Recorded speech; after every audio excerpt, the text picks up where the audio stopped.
իմ կողմից հեծանիվ վարելու մղումը էդ էլ է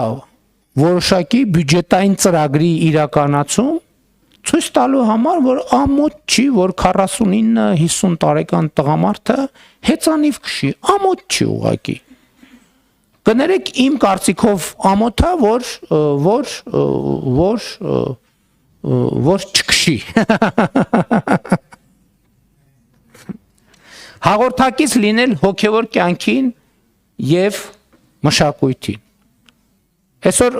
Հայաստանում շատ ակտիվ մշակութային կյանք կա, այդ թվում բյուջետային են ծրագրերի եւ են բանաձևերի միջոցով, որը կառավարությունը ընդունել է։ Դուք գիտեք, որ մենք արդեն մի քանի մշակութային հաստատություններում էքսպերիմենտալ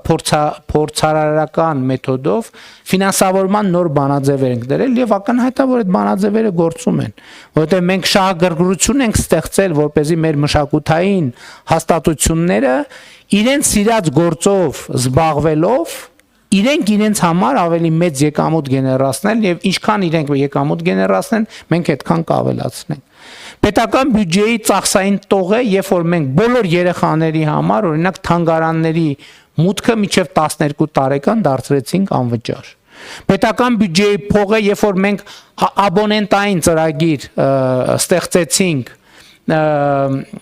աբոնեմենտային ծրագիր ստեղծեցինք դպրոցականների համար, որպեսզի ամեն դպրոցական տարին պետական բյուջեի հաշվին գոնե մի թատրոն, գոնե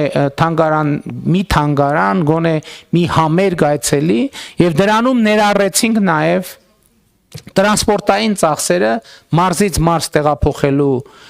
երեխաներին մարզից մարզ տեղափոխելու համար։ Հոգևոր կյանքին հաղորդակցությունը նույնպես պետական բյուջեի ծախսային տող է, որովհետև այսօր մեր պատմամշակութային բազմաթիվ հուշարձաններ, որոնք այդ թվում հոգևոր կյանքի անբաժանելի մաս են, որպես պատմամշակութային հուշարձան պատկանում են պետությանը, այսինքն պետության սեփականությունն են եւ գտնվում են պետության հոգացության ներքո։ Եվ այդ թվում ենթակառուցվածքներ պետք է լինեն, որպեսզի մարդիկ հնարավորություն ունենան հաղորդակցվել այդ հոգևոր արժեքների հետ։ Բայց նաև պետք է կառավարությունը խստիվ վերահսկողություն սահմանի, որպեսզի, ինչպես արդեն առիթ ունեցել եմ ասելու, ոմանք այդ պատմամշակութային հուշարձանները չուլան չդարձնեն, որովհետև ելի եմ ասում, դա վիրավորում է մարդկանց հոգևոր զգացումները։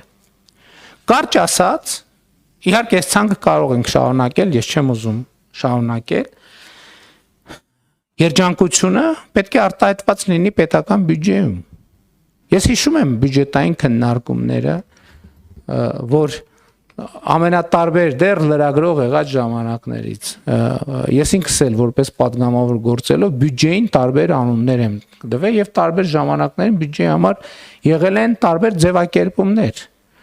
Չգիտեմ, բանի ճգնաժամի բյուջե, ետճգնաժամի բյուջե, կոնսերվատիվ բյուջե, հուսահատության բյուջե, զարգացման բյուջե։